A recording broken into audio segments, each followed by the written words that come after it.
everyone, how are we? It's morning here, so if my voice doesn't sound awake, if I don't sound awake, that's why. Had a little time before my Pilates session, so I thought just switch the camera on, chat to you guys a little bit. And today we're going to talk about progress from a more fun, unique perspective, because I think when we usually think of progressing, we think of doing more, being more productive, getting stronger, and kind of reaching more visible milestones. So the perspective we'll have it on it today is seeing it from a more calmer, quieter space of observation and noticing. So how can we see progress through noticing things a little bit sooner, being a little bit more observant of how we're doing things now, how we are now, rather than trying to change things. So for instance, if we're rushing often, maybe noticing that a little bit sooner here and there, and maybe slowing down a little bit as a result of that. Or maybe we often hold on to tensions in the body,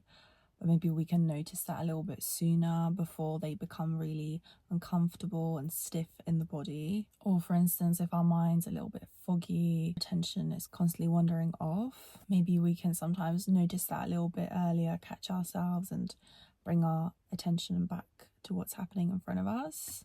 Or maybe it's noticing that we need a little pause, little rest before we feel completely exhausted. For me, noticing as progress, there's quite a few instances, but one that I can pinpoint quite clearly is related to like stress and anxiety. So let's say in terms of like emotional regulation, let's say with anxiety in particular, with me, for instance, before interviews or any kind of new experiences that felt a little bit out of my comfort zone, I'd get these signs from my body that I'm feeling more anxious, and noticing it can really help to find a little bit of space away from that emotion, and rather than being completely in it.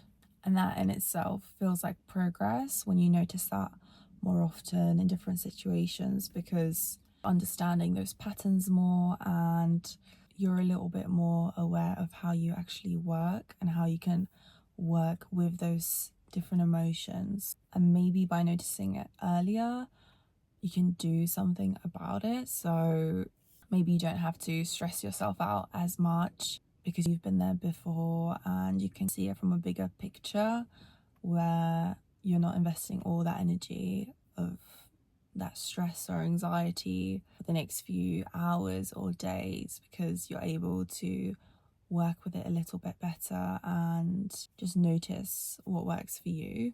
So throughout the video, we're going to see how this noticing and observing can be seen as progress in different areas of our life, such as movement, stress, and just some everyday scenarios. So you know me, I love talking about movement, and I think it's so important to try and understand our body a little bit better, because it can be such a reflection of how we feel day to day. And when we're moving, doing different exercises or just walking, we can notice different signals that our body gives us that generally we might be a bit more unaware of.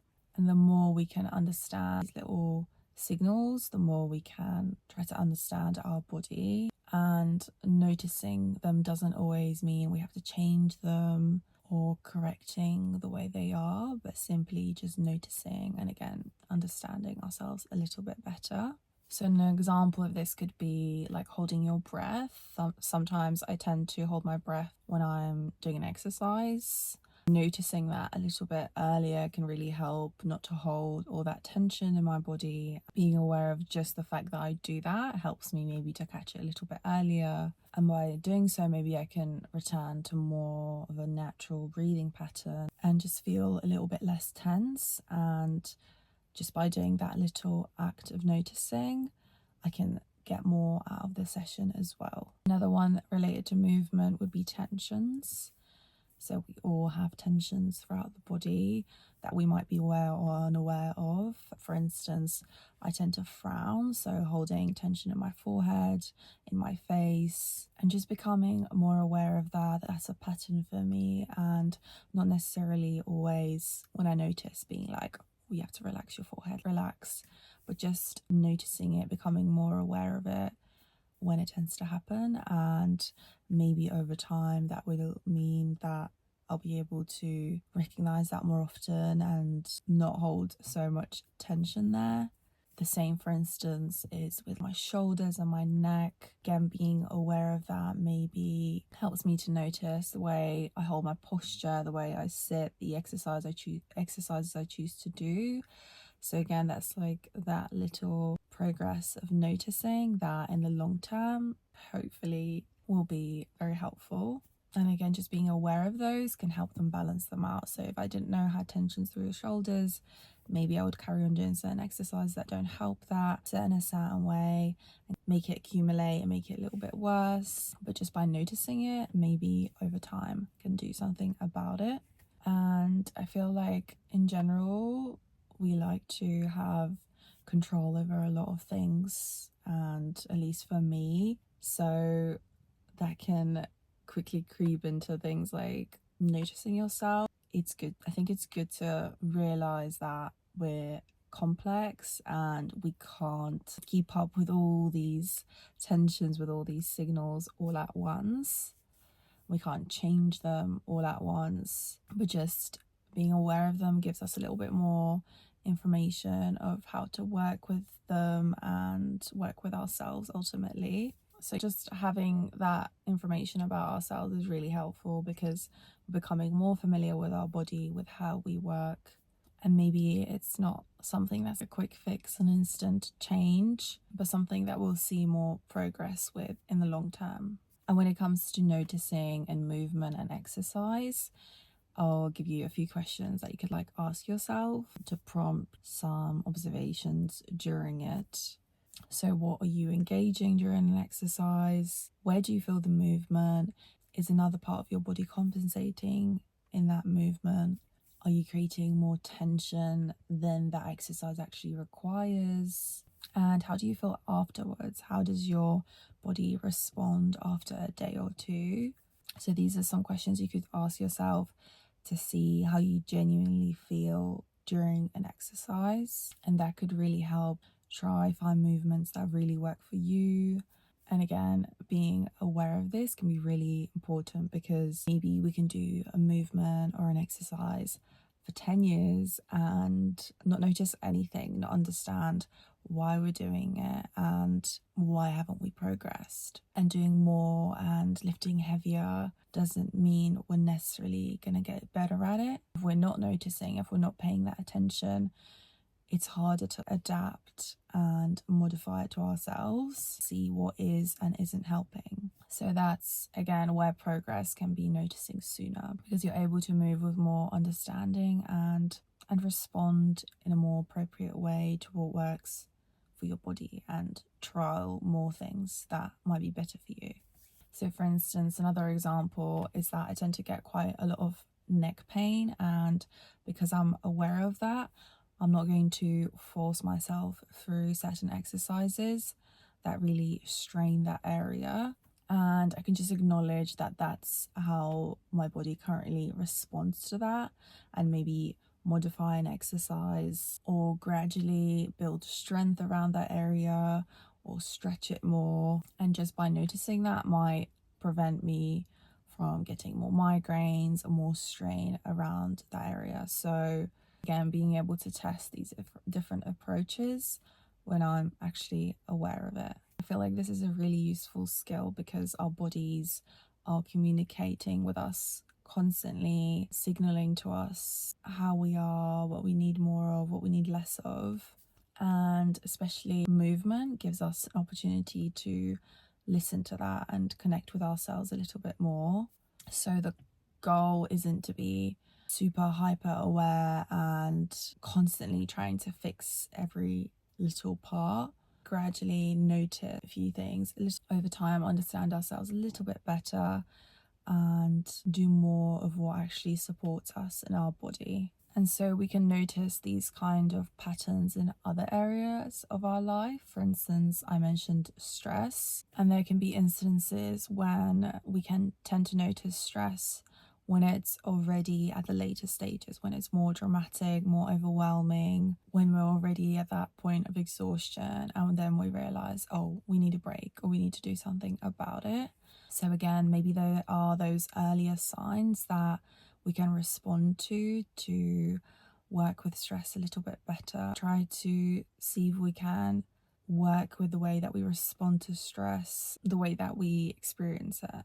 So for me, the way I would notice that I'm more stressed is either physically, where I'm holding my breath more, my heartbeat gets faster, or my breathing's quicker, or maybe holding on to more tensions through the body. And then there can be patterns through thoughts and emotions, such as feeling like I'm rushing more, feeling like it's harder to focus, trying to do too many things at once, or noticing certain emotional patterns reappear. And again, recognizing those signals might not mean we're necessarily able to change the situation itself, but maybe it can give us a little bit more space, a little bit more of a perspective, so that we're not so in the fire of that emotion or of that stress. And over time, this kind of noticing can help us to maybe build a relationship with this kind of stress or emotion that we're able to manage a little bit better, and we understand a little bit more, and we can try to work with it rather than against it.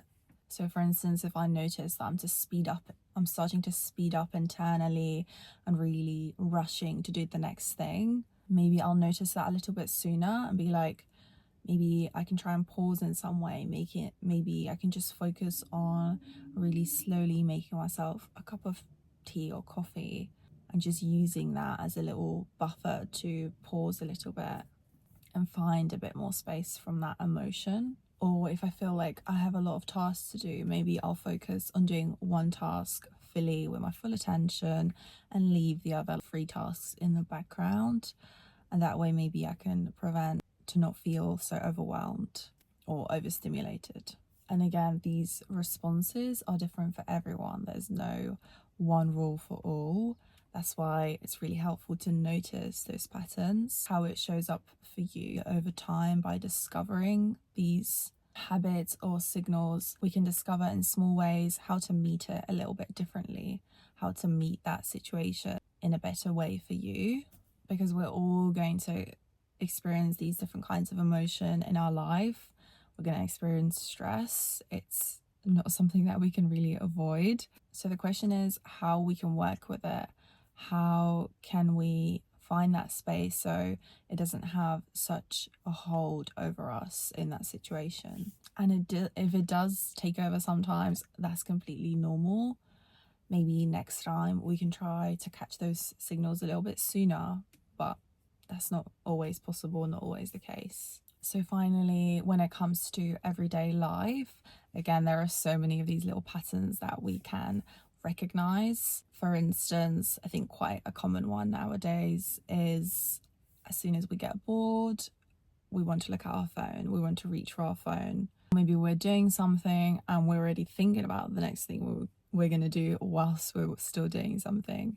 Or maybe someone is speaking to us, but we're not really listening to them because our attention wanders off and is elsewhere. So again, these little patterns, being aware of them, I think can have a really big impact, because these little noticings that we have throughout the day can really change the day that we have, can change the fulfillment we can have from a day and our perspective on it. And it also gives us the opportunity to practice more wider life skills, things like attention and patience, listening a little bit better and being a little bit more present. They might not necessarily be skills directly related to movement or directly related to careers, but can be really supporting a little bit more holistically, supporting our relationships, our work, and many other areas of life. For instance, a pattern that I've noticed recently is I'm quick to say I'm tired. When it's been really hot weather, I'm constantly saying it's really warm, and they're not necessarily conscious patterns. I'm not consciously complaining. I just notice it after, I've just complained 10 times about this in one day. They can be so automatic that I don't even realize that I'm doing it. And just by noticing that, maybe 50% of the time, I can try to catch myself, maybe before I say it, notice it in my head and be like, maybe I won't complain about it this time. So it's not pretending that I'm less tired or less warm, but kind of playing around more with how I experience that. When I do complain a little bit less, noticing how does that make me feel compared to when I am complaining a lot more. For instance, definitely notice the difference when I complain less. Kind of changes my whole experience, and those kind of words can really have an impact and direct your moods in certain ways as well. And there are so many of these little patterns and habits within us that we can try to notice more of, but again, we can't change or see all at once. And I think that would be quite overwhelming to do as well. But even becoming aware of little patterns step by step, seeing more of our habits here and there throughout the day can create a little bit more of that space and maybe help us to have a little bit more of a helpful response next time, so we're not as identified with it and in the fire of it. So to finish off with, progress doesn't always have to be this huge big change or us doing something new. It can simply be noticing something we're already doing a little bit earlier, and maybe sometimes that's simply what progress looks like, and it's more about returning rather than finding something new. So I hope you enjoyed this little chat. I had fun being reflective like this in the morning, and I'll see you in the next one.